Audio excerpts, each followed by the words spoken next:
ممتاز دانشور، رائٹر، ماہر معاشیات، منتظم، ادیب اور کالم نگار ظفر محمود عارف والا میں پیدا ہوئے۔ آبائی شہر میں ابتدائی تعلیم کے بعد کیڈٹ کالج حسن ابدال میں 4 برس تک تعلیم حاصل کی۔ سن 1969 میں گورنمنٹ کالج لاہور میں داخل ہوئے، جہاں سے معاشیات ہی میں BA اور MA کی تعلیم پائی۔ پنجاب یونیورسٹی سے قانون میں LLB کی سند پائی۔ فروری سن 1976 میں وفاقی سروس کا حصہ بنے۔ مختلف انتظامی عہدوں پر فرائض منصبی ادا کرنے کے دوران مانچسٹر یونیورسٹی برطانیہ سے ترقیاتی انتظام کاری میں پوسٹ گریجویٹ تعلیم پائی۔ ظفر محمود 38 برس تک اعلیٰ انتظامیہ کا حصہ رہے۔ اس دوران ٹیکسٹائل، صنعت، پانی اور توانائی، پیٹرولیم اور قدرتی وسائل نیز تجارت جیسی اہم وزارتوں میں سیکرٹری کے منصب پر فائز رہے۔ کاٹن ایکسپورٹ کارپوریشن کے سربراہ رہے۔ استنبول میں حکومت پاکستان کے کونسل جنرل رہے۔ ظفر محمود سیکرٹری کیبنٹ کے عہدے پر خدمات انجام دے رہے تھے جب انہیں اپریل سن 2014 میں واپڈا کا سربراہ مقرر کیا گیا۔ واپڈا کے سربراہ کی حیثیت سے ظفر محمود نے آبی ذخائر کے حساس موضوع پر اعلیٰ پائے کے 23 تحقیقی مضامین تحریر کیے۔ سفٹنگ فرام فکشن کے عنوان سے کتابی صورت میں شائع ہوا۔ اس قومی خدمت کی پاداش میں ظفر محمود کو چیئرمین واپڈا کے عہدے سے مستعفی ہونا پڑا۔ ظفر محمود کا ناول 23 دن سن 1997 میں شائع ہوا۔ ان کے افسانوں کا مجموعہ دائروں کے درمیان اور ناول فرار شائع ہو چکے ہیں۔ ظفر محمود اخباری کالم میں منفرد لب و لہجے کے حامل ہیں۔ کالموں کا مجموعہ سرکار کی راہ گزر سے کے عنوان سے شائع ہوا۔ ظفر محمود سن 2016 سے پاکستان ٹوبیکو کمپنی کے چیئرمین چلے آ رہے ہیں۔ آداب۔ پاکستان ٹیلی ویژن کے پروگرام صدرنگ میں میں آپ کا میزبان وجاہت مسعود آپ کی خدمت میں حاضر ہوں، اور آج ہماری دوسری نشست ہے پاکستان کے ممتاز دانشور، منتظم، صاحب قلم، بہت منفرد کالم نگار، بہت منفرد افسانہ نگار محترم ظفر محمود صاحب سے۔ ظفر بھائی آداب۔ ہم اپنی گفتگو میں وہاں تک پہنچے تھے جہاں ہم یہ دیکھ رہے تھے پچھلی نشست میں کہ کوئی ملک جو ہے وہ اپنی محل وقوع سے، اپنی لوکیشن سے کیا فائدے اٹھا سکتا ہے۔ اب میں دوسرا سوال جو ہے وہ اس کے ساتھ، آپ نے کم و بیش 4 دہائیاں اس ملک میں سرکاری بندوبست کا حصہ رہتے ہوئے، اس کی خدمت کرتے ہوئے گزاری ہیں۔ سر، ان 40 برس میں آپ نے پاکستان میں مجموعی ذہنی صلاحیت قومی سطح پہ، خاص طور پہ ان لوگوں میں جنہوں نے ملک کا بندوبست چلانا ہوتا ہے آن دا گراؤنڈ، بیوروکریسی، اس کو بہتر ہوتے دیکھا یا اس کو انحطاط میں جاتے دیکھا؟ اور اگر انحطاط میں جاتے دیکھا تو آپ کی نظر میں کیا اسباب ممکنہ ہو سکتے تھے؟ 1976 میں میں نے یہ ڈاٹڈ لائن پہ سائن کیے، میں سرکار کی نوکری میں آ گیا۔ جی، ڈی ایم جی میں آ گیا۔ جی، یہ پریمیئر سروس تھی، ایک دل میں تمنا تھی کہ ہم اس میں کوئی ملک کی خدمت بھی کر سکتے ہیں۔ تھوڑی دیر کے بعد ہی جب نوکری شروع ہوئی تو ابھی انڈر ٹریننگ تھا کہ ماشاء اللہ لگ گیا۔ اب ماشاء اللہ لگنے کے بعد ظاہر ہے ایک بندوبست جو تھا وہ تبدیل ہو گیا، ان دا سینس کہ SMLAs DMLA اور ایک ملٹری گورنمنٹ آ گئی، اور انہوں نے جو ہے وہ ضابطے جو تھے، جو قانون اور یہ وہ تبدیل ہونا شروع ہوئے، اور مارشلائی ضرورتوں کے تحت اس ملک کا بندوبست بھی بدلنا شروع ہوا۔ اب میرے پاس ایک چوائس تھی کہ میں یہ نوکری چھوڑ دیتا یا ملٹری گورنمنٹ کا جو ہے وہ ملازمت جو ہے وہ بھی اتنی ہی تندہی سے کرتا۔ تو میں نے یہ دیکھا کہ اس سے پہلے بھی ماشاءاللہ لگ چکے ہیں، جو لیگل فریم ورک ہے اس کو جب سپریم کورٹ بھی انڈورس کر دیتا ہے جی تو پھر اس بندوبست کے تحت جو ہے سول سرونٹ کو بھی. تو ہم نے یہ ذہن سے یہ کانفلکٹ نکال دی کہ چاہے سویلین گورنمنٹ ہو یا ملٹری گورنمنٹ ہو, جو سول سرونٹ کا رول ہے وہ جو رول ہمیں گورنمنٹ دیتی ہے, جو لیگل فریم ورک ہمیں آپریٹ کرنے کے لیے جو اسپیس مہیا کرتا ہے, اس میں تحت ہم نے یہ کام کرنا ہے, تو ہم یہ کرتے رہے, تو کانفلکٹ نہیں رہی. اس کے بعد یہ 1977 کا ماشاءاللہ جو ہے اس میں کلمینیٹڈ ان سویلین گورنمنٹ جو آئی, جنیجو صاحب کی گورنمنٹ آئی, وہ مارچ 85 میں آئی, مارچ 85 میں آ گئی. پھر وہ گورنمنٹ جو تھی وہ 249 29 میں 1988 وہ ختم ہوئی. جی, میں نے کہا کہ وہ ضابطہ ماشاءاللہ کا تھا جس کے تحت پریزیڈنٹ ڈسمس کر سکتا تھا, بالکل وہ اس میں ضیاء الحق صاحب نے ڈسمس کر دی. بالکل کی. اور اس کے بعد جو الیکشن ہوئے 1988 میں, اس کے نتیجے میں بے نظیر کی گورنمنٹ آئی. وہ بے نظیر کی گورنمنٹ بھی 258B کے تحت گھر بھیج دی گئی. پھر اس کے بعد میاں نواز شریف جو تھے وہ IGI کے ہیڈ کے طور کے اوپر انہوں نے گورنمنٹ بنائی. پھر ان کی گورنمنٹ جو تھی انہوں نے بھی تقریر کی کہ میں ڈکٹیشن نہیں لوں گا, اور پھر ان کو بھی گھر بھیج دیا. اپریل 13 میں آ گیا, ان کو بھی گھر بھیج دیا گیا. اس کے بعد بے نظیر کی گورنمنٹ دوبارہ آ گئی, پھر اس کو بھی گھر بھیج دیا گیا. پھر اس کے بعد پھر میاں صاحب کی گورنمنٹ آ گئی, پھر ماشاء اللہ ہی لگ گیا, اور پھر وہ ماشاء اللہ قائم رہا. پھر 2002 میں جا کے پھر دوبارہ الیکشن ہوئے, اس میں ایک ووٹ کی اکثریت سے ظفر اللہ کی حکومت بنی.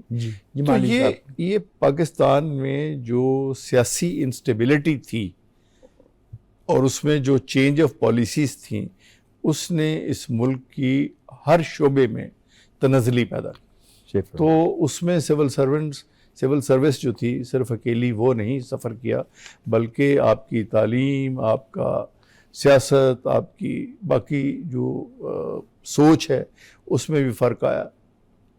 کیونکہ لوگوں نے دیکھا کہ یہ گورنمنٹ ایک لیگل فریم ورک کے تحت ایک گورنمنٹ الیکشن جیت کے بنتی ہے اور اس کے بعد اس کو گھر بھیج دیا جاتا ہے.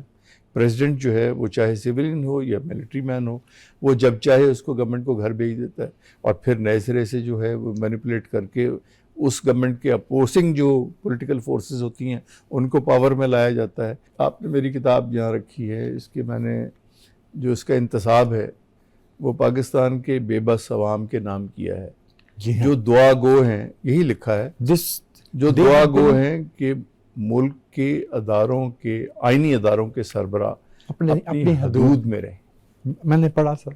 تو اس ملک میں جو الٹیمیٹلی اگر اس ملک نے ترقی کرنی ہے اور اس میں نکلنا ہے, تو ہر کسی کو ایک تو اکنامک ڈیولپمنٹ ضرور کرنی چاہیے. جیسے کہ اب اس ملک کی تھوڑی سی اکنامک ڈیولپمنٹ کی راہ جو ہے وہ متعین ہو رہی ہے, اور میرے خیال میں یہ شاید ایک ابتدا ہے جس میں کہ شاید یہ ملک معاشی طور کے اوپر, جس کو ہم کہتے ہیں نا کہ ایک کنسنسس ہونا چاہیے between the political parties, between the vested interest, between the ادارے, کہ وہ ایک پیج پر آ جائیں, ایک صفحے پہ آ جائیں کہ اس ملک کا اکنامک ایجنڈا جو ہے اس کو کس طریقے سے امپلیمنٹ کرنا ہے. یہ پہلے کبھی نہیں ہوا. میں اس کی مثال دیتا ہوں. Let's take the case of privatization. Right. اس ملک میں بیسک انڈسٹری نیشنلائز کی گئی. سرکار میں یہ ادارے جو تھے یہ سرکار کے اس میں قائم ہوئے شعبے میں. یہ انہیرنٹلی انیفیشینٹ ہیں. انہیرنٹلی اس لیے انیفیشینٹ ہیں کہ جب ایک پولیٹیشین کے پاس اس کا کنٹرول آ جاتا ہے تو وہ نہیں چاہتا کہ یہ کنٹرول جو ہے اس کے ہاتھ سے نکل جائے.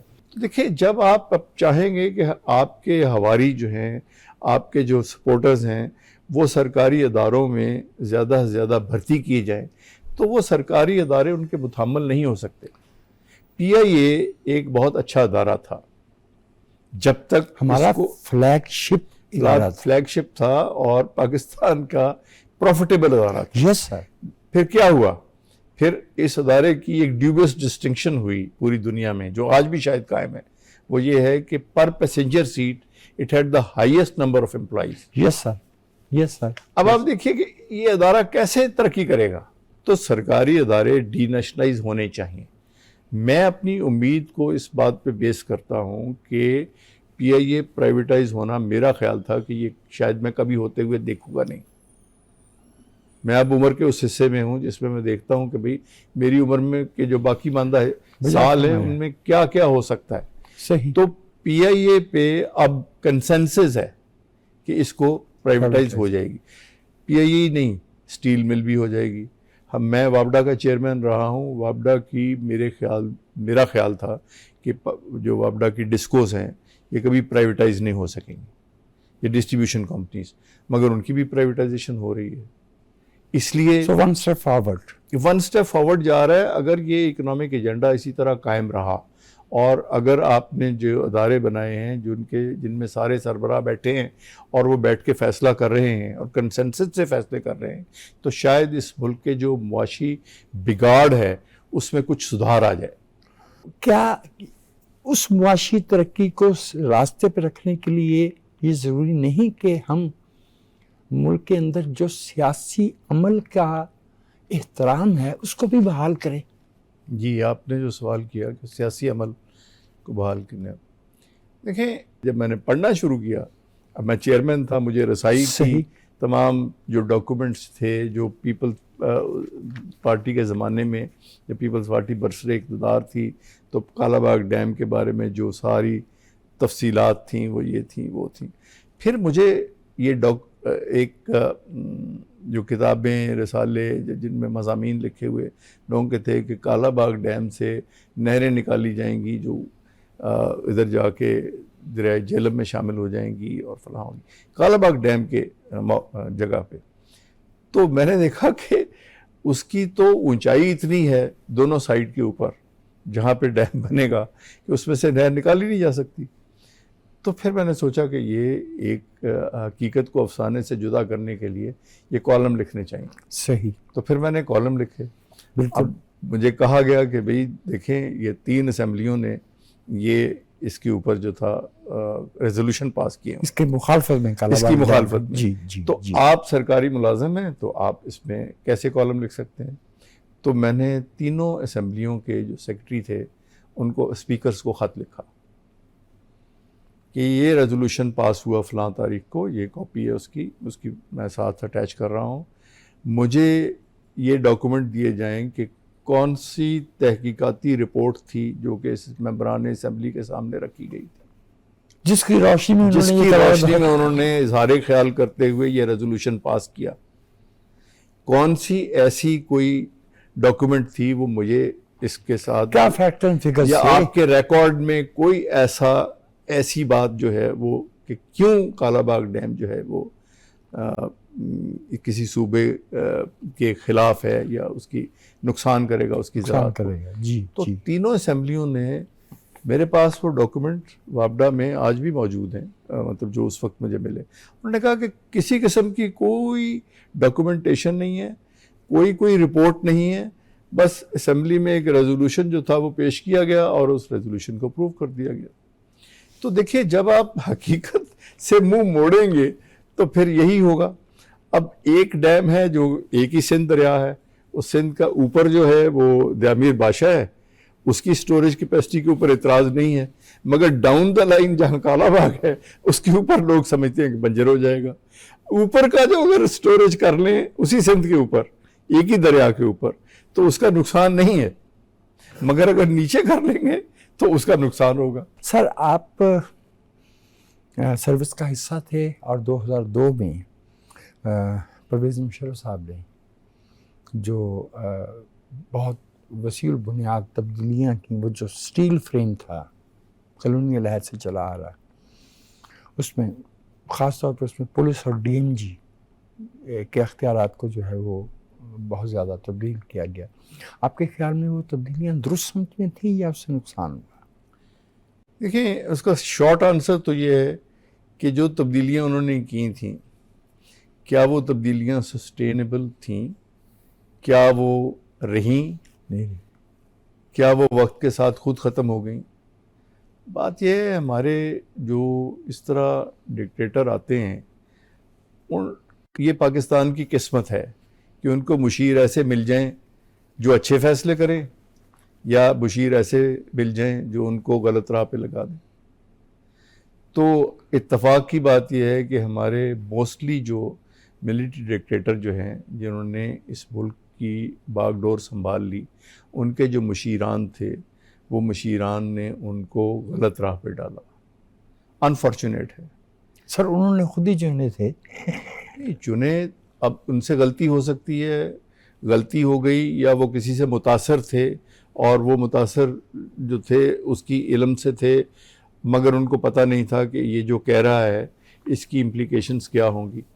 دیکھیں دنیا میں اگر میں ایک بالکل کیا کرنا چاہیے کہ غیر جانبدار نظر سے اگر دیکھوں تو یہ ضروری نہیں ہے کہ ہر جگہ جو ہے وہ مارشاء اللہ نے بگاڑ پیدا کیا ہو. وقتی طور پر کبھی کبھار آپ کو لگتا ہے کہ یہ بگاڑ پیدا کیا ہے، مگر کئی دفعہ جو مارشاء اللہ ایڈمنسٹریٹر تھے یا جنہوں نے اس ملک کی تقدیر سنبھالی، انہوں نے ان میں بہت ساری اچھائیاں بھی پیدا کر دی.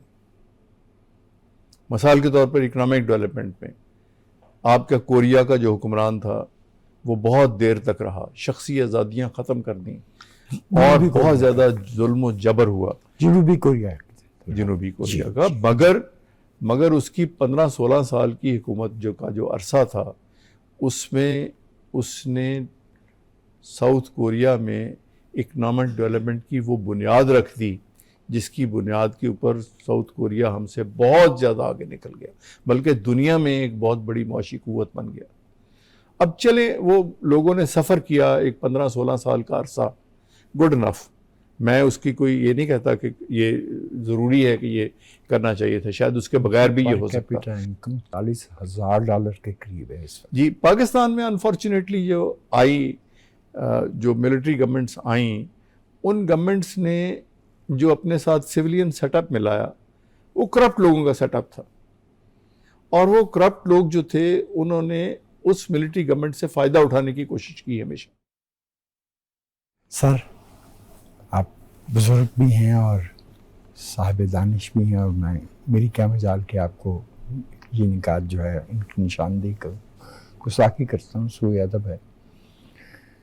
ایک تو یہ کہ کوریا والے معاملے میں ان کی سیاسی روایت نہیں تھی، فار ایسٹ میں پولیٹیکل پارٹیسپیشن کی. ہمارے جس زمین پہ ہم بیٹھے ہیں، اچھی بری جیسی بھی ہے، اٹ گوز بیک ٹو 1885. تو ان لوگوں میں جنہوں نے کبھی سیاسی عمل میں حصہ لیا ہو اور ان لوگوں نے جنہوں نے کبھی حصہ نہ لیا ہو، بہت بڑا فرق ہوتا ہے. اور آپ بالکل بجا فرما رہے ہیں، جب ہم اور ساؤتھ کوریا ایک ہی وقت میں امریکی بلاک میں گئے تھے، ہمارے پر کیپیٹا جو ہے وہ 97 تھی ڈالر تھی اور ان کی 79 تھی.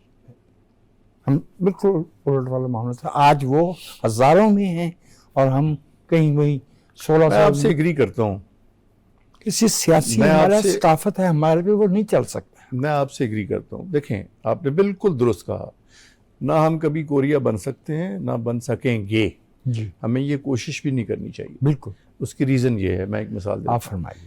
کورینز دین و مذہب کے حوالے سے بہت آزاد خیال ہے، ان کا سماج بہت آزاد خیال ہے. ان کا تمام جو ٹوٹل ان کی جو ڈیفنس کا میکنزم تھا، جو ارینجمنٹ تھا، وہ ٹوٹلی آؤٹ سورس تھا. بالکل صحیح فرمایا آپ نے. سنیے، میں Korean chamber of commerce industry کی اس پہ میزبانی میں نے کوئی 2 ہفتے گزارے.